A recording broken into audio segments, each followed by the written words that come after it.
네, 반갑습니다. 김지순이고요. 여러분들, 오늘 저희가, 누가복음 16장 이 성경을 가지고 오늘 저희가 피파리 교육을 들었어요.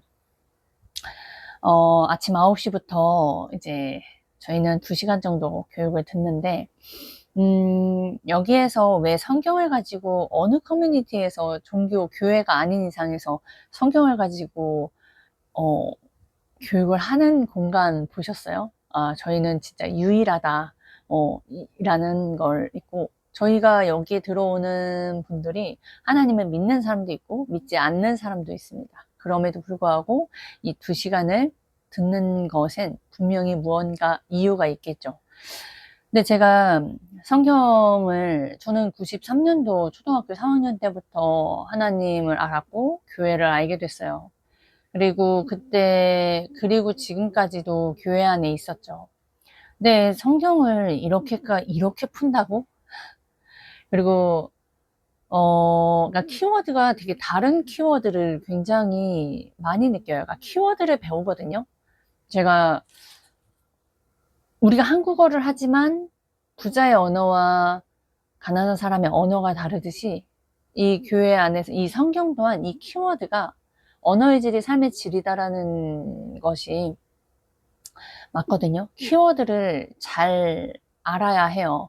우리가 성경을 보면서도 되게 속고 있는 것이 있고요. 우리가 무슨 투자책을 보더라도 어, 속고 있는 부분이 있습니다. 그러니까 내 눈이 트이지 않으면 깨달을 수가 없고 배울 수가 없고요. 그리고 내가 눈이 트려면 많은 경험 속에서 그 경험에서 내가 또 구분을 해보고, 아, 이게 되는 거, 왜 됐으면 왜 됐고, 안 됐으면 왜 안 됐는지도 좀 본인이 뾰족해져야 이런 게 생기거든요.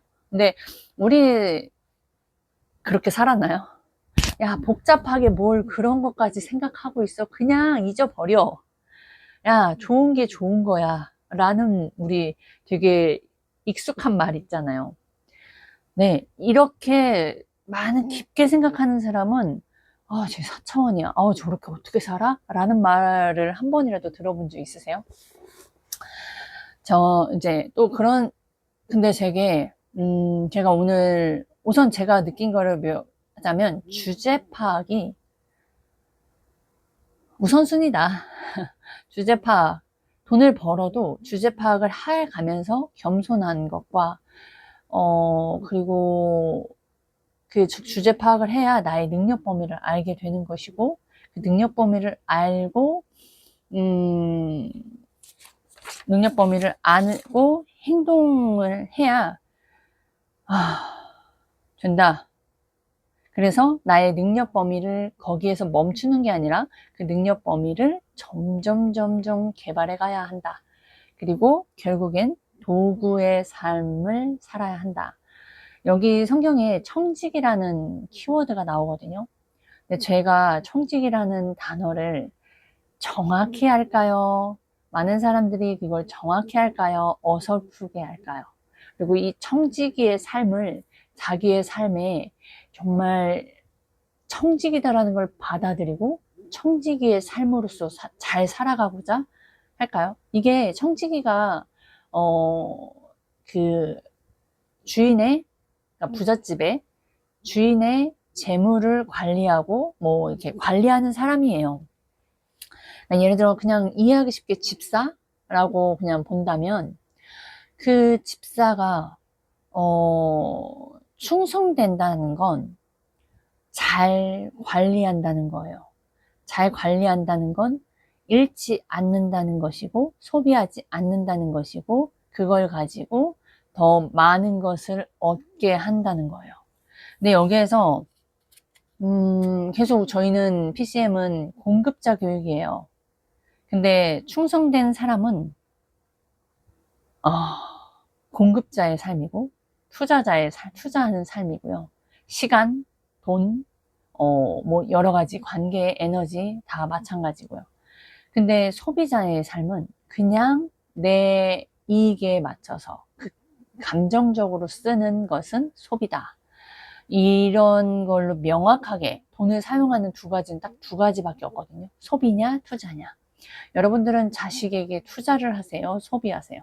아이들이 원하고 아이들이 기뻐하는 그 잠깐의 기쁨으로 장난감이며 뭐 사달라는 걸 다 사주시나요? 아니면 정말 아이가 넘어지고 또 그 안에서 힘들더라도 뭔가 아이들이 직접 경험해 볼 수 있도록 용돈을 주더라도 그냥 주는 용돈이 아니라 너가 무언가를 집안에 어떠한 일을 하면서 뭐 신발 정리를 하면서 얻는 그 소득, 그거 너가 하는 행동이 하나의 그게 거기에 다 돈이 있다라는 것을 알려주면서 아이들한테 그런 투자를 하나요? 애들한테 돈 1,000원 주는 게 아까운가요? 아니요, 안 아까워요. 하지만 정말 아이들에게 투자하는 사람은 아이들이 힘들고 불만 불평을 하더라도 아이들이 돈을 집 안에서 벌 수 있는 그런 성취감도 느낄 수 있게 하고, 그리고 본인이 원하는 것이 있다면 뭐 정말 집에 널린 게 일거리잖아요. 빨래 개는 거며 뭐 자기 옷 정리, 이불 정리하는 거며 설거지며 진짜 많아요, 집안일에. 그런 것들, 그를 아이들이 그런 동기부여와 그 안에서 배워요. 그리고 살아가면서 돈이 필요하구나. 근데 이거를 너무 쉽게 얻어버리면 또 너무 쉽게 써버리거든요. 애들이 집안일을 하면서 돈을 벌고 그런 돈을 또 쉽게 쓰는 애들은 또 쉽게 써요. 또 그런 애들은 또 쉽게 얻어요. 본인이 또 이렇게 하면 된다는 거. 또 어떤 아이는 자기가 무언가 좀 갖고 있고 여유가 있어야 내가 진짜 필요할 때 써야 되는 아이는 잘 모으고 또 써야 될 때도 잘 참고요. 조절해 가면서 써요. 이게 아이들의 성향이거든요. 이걸 하다 보면 또 재밌기도 해요. 좀 불안도 해요. 진짜 무작정 쓰는 아이들도 불안은 해요. 너무 물정 모르고 너무나 막 쓰거든요. 먹는 거에 그런 욕구에 절제하지 못하는 삶, 이런 게 이제 보이다 보니까, 그래도 그걸 계속 반복하면 반복할수록 아이들이 좀 예전보단 덜 쓰는구나, 예전보다 좀 조절하면서 쓰는구나, 이런 것들도 좀 배우는데요. 뭐 아무튼 여러분들이 지금 쓰고 있는 그 기준을 한번 보시면, 내가 소비를 하시는지 투자를 하고 있는지 그 기준을 명확히 하시면, 내가 소비자다? 그러면 그냥 소비자고요. 내가 투자를 하는 거면 공급자의 삶을 살고 있다 라고 보시면 돼요. 내가 지금 갖고 있는 내 건강과 내가 갖고 있는 이런 지금 현재 직장이며 뭐 이런 재물들이 사실 다 온전히 내 것인가요? 아니요, 내 것이 아니에요. 맡겨진 거예요. 왜냐, 내 것이면 내가 어떻게든 다시 찾을 수 있는데, 이거는 흐르잖아요. 흐르기 때문에 내 것이 아니고, 건강도 잃잖아요. 내 것이 아니에요. 내가 갖고 싶을 때 언제나 갖고 올 수 있는 게 아니고요. 근데 그거를 얼마나 잘 지키는지. 이게 종교적으로 술을 먹으면 안 돼, 뭐 담배를 피면 안 돼가 아니라, 정말 내가 내 몸을 주셨잖아요, 하나님이. 그러면 저는 오늘 되게 많이 찔렸던 게, 내가 내 시간을 얼마나 소비했는지, 얼마나 투자했는지. 이 배움과 함께 있음에도요, 수없이 유혹에 넘어가고요, 수없이 편한 길을 선택하고요, 수없이 드라마를 보고요, 수없이 그냥 게을러서 아무것도 하고 싶지 않고요. 그런 시간들은 소비다. 근데 내가 미래에 나의 문제를 해결하는 것에 사용하는 것들, 우리가 배고파서 먹는 거, 그거는 투자예요. 내 몸의 건강이, 얘가 배고프고 에너지가 없다고 하니까 먹어야 하잖아요, 의식주. 근데 먹고 나서 저희 아이들이 엄마 좀 달달한 거 먹고 싶어요. 그 달달한 걸 먹는 거에 쓰는 건 소비다. 그러면 그 소비는 그냥 쓰는 것이고 감정적이고, 그게 또 그런 소비들은 내 건강을 또 오히려 해치죠. 입에 달고 몸은 안 좋고. 그런 것처럼 이런 것을 여러분이 알고 있어야 내가 돈을 쓸 때도요, 머리로 안다고 이론적으로 안다고 해서 이게 행동을 변하냐? 아니요, 안 변해요. 그렇기 때문에 계속 반복해야 되고, 기억해야 되고, 계속 주제 파악해야 되고, 계속 찔림을 갖고 가야 됩니다. 그 찔림 속에서 내가 계속 틀림 속에서 깨달아야 돼. 사람들이 이렇게 나약하구나.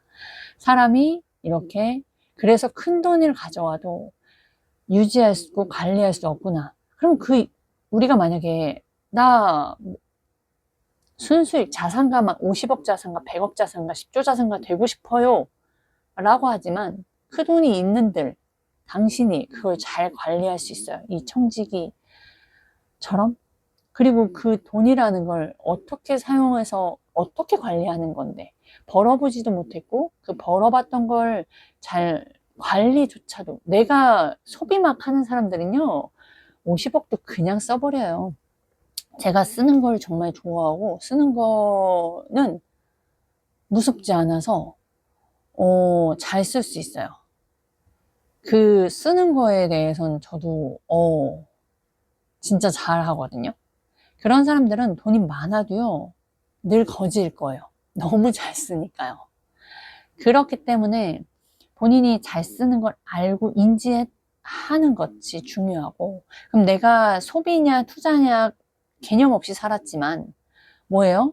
소비냐 투자냐, 내가 쓰는 거, 내가 시간 쓰는 거, 내가 모든 것들이 이런 개념으로 갖고 있다면 내가 지금 쓰고 있는 게 이게 소비야? 투자야? 그러면 이제 좀 조절하고 절제할 수 있는 힘이 길러지고요. 아, 내가 또 넘어졌구나 알 수 있는 거거든요.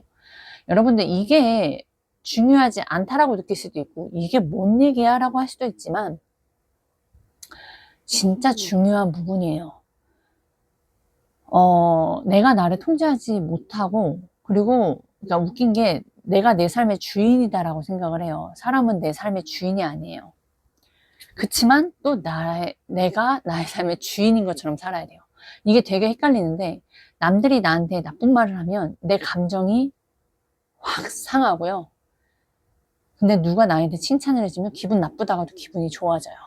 이거는 내 삶의 주인이 내가 아닌 거예요. 타인인 거지. 근데 또 내 삶의 주인이 되면 안 되는 그 자격 조건의 한편은, 내가 내 것이 내 게 아니다. 나는 청직이다. 나는 맡겨진 것이다. 내 아이들도 마찬가지고 내 소유물은 없다. 우리는 놓고 가잖아요. 아무것도 가져가는 게 없어요. 그러다 보니까 또 내가 내 삶의 주인이 되어서는 안 돼요. 이게 되게 여러분 얼마나 이게 혼돈되고 헷갈리는 줄 아세요? 우리가 뭔가 말하다 보면 명확하지 못하는 이유가 다 여기에 있고요. 말로도 다 설명할 수 없는 부분들이 여기에 있어요. 이거를 아는 것도 중요하고요. 이걸 안다고 해서 결국엔 뭐 이걸 알아서 뭐 철학자가 되어라가 아니라, 결국엔 내 주제 파악을 하면서 내 능력 범위를 아는 거 1순위. 그리고 그 능력 범위를 알았다면 사실 내가 돈을 못 번다. 그 돈을 못 벌고 내가 1억을 내 혼자의 힘으로 부모님의 도움 없이 벌어보지 못한 성인이라면, 네, 아무 말도 하지 마세요. 그것부터 해야 하는 거예요. 내가 1억이라는 돈을 내가 스스로 경험해서 배워보고 벌어보고 그걸 관리해보는 것이 시작으로, 내가 그거를 먼저 하는 거죠. 그러니까 경제 부자가 되어야 하는 거예요.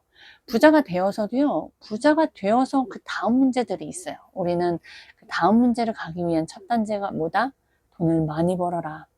돈을 버는 기술을 갖고 있어라. 어떤 어려움이 있어도 문제 해결하는 능력, 기술과 탄력성을 키워라.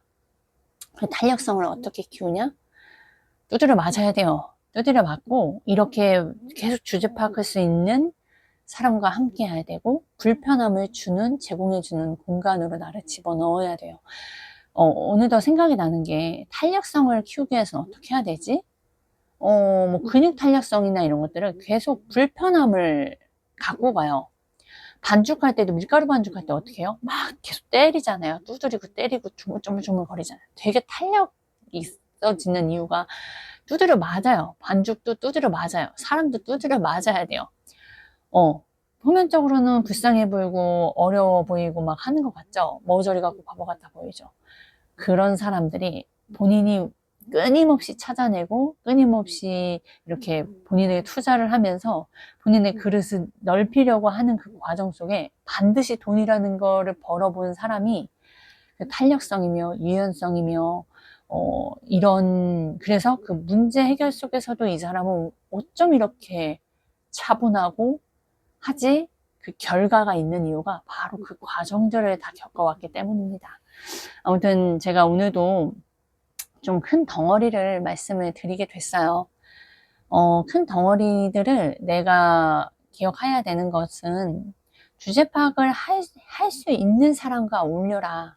주제 파악을 할 수 있도록 깨달음을 줄 수 있고 그걸 다시 리멤버십 할 수 있고 이제 이거를 계속 반복하다 보면 내가 내 스스로를 괴롭게도 할 거예요. 그래서 주제 파악을 하다 보면 민망도 하고 부끄럽기도 하고 그렇다고 과거로 돌아가기 싫고 하는 그런 과정 속에서 계속 나를 채찍질을 하는 내가 되어 그 다음에 되어서 그 나의 능력 범위를 인지하니까 주제 파악이 되는 거거든요. 주제 파악하니까 능력 범위를 알게 되는 거고 능력 범위를 알게 되니까 또 주제 파악을 하게 되거든요. 그러다 보면 결국에는 어느덧 내가 나의 그릇이 커져 있고 내가 그전에 모르고 했던 것들을 알아가고요. 근데 그러면서 결국엔 잘 관리하는 사람이 되어야겠죠. 잘 관리하는 사람이 됩니다. 그리고 우선 돈을 잘 버는 사람이 되셔야 됩니다. 돈만 쫓는 게 아니라 돈을 어떻게 잘 벌어야 하는가 라는 어떤 돈을 벌어야 하는가 작은 돈을 벌 것인가 정말 가치 있는 큰 돈을 벌 것인가 그 가치 있는 큰 돈을 벌려면 나는 무엇을 해야 하지 여러 가지가 나올 거예요. 그래서 여기 추후에 여기 이기적이라는 그 키워드의 깊은 뜻도 나왔고요. 그 다음에 하나님을 믿는 사람들, 크리스천 종교적인 사람들이 항상 돈은 거짓, 돈은 악한 거라는 그 무의식에 박힌 뿌리 박힘이 있어요. 저도 그것과 끊임없이 싸우고 있는 중인데 그 부자가 가난한 사람이 갖고 있는 그리고 어떻게 살아가야 하는지 선택권이 있냐 없냐 뭐 이런 것들도 있고 그 다음에 우리가 누군가를 도울 때 한번 보세요. 내가 타인을 도울 때 근본적인 문제를 해결해 줄 수 있는 사람이고 그걸 위해서 노력하는 사람이냐 아니면 표면적인 문제 그냥 그 사람이 10만 원이 필요하면 10만 원은 그냥 도와주거나 10만 원 벌 수 있게끔 도와주는 사람이냐 아니면 그 사람이 정말 경제적인 문제에서 해결하고 그 사람으로서 더 이상 가치 있는 삶을 살 수 있도록 더 삶을 가볍게 그리고 살 수 있는 사람으로 될 수 있도록 하는 거의 문제점을 내가 해결해 주려고 노력하는 사람이냐 저는 이거에서도 진짜 뼈 때렸거든요. 내가 지금 구호만 외치고 있는 것이 아니냐 모든 사람들이 다 구호만 외치면서 살고 있는 것이 아니냐라는 걸 또 돌아볼 수 있는 되게 진짜 많은 깊은 내용을 어디에서도 배울 수 없는 것들을 오늘 배웠습니다. 네, 추후 제가 시간 날 때 그 부분도 한번 이렇게 살다 보면 자꾸 이런 것들을 돌아보게 되게 돼요. 그때 또 영상을 올리겠습니다. 여기까지 하겠습니다.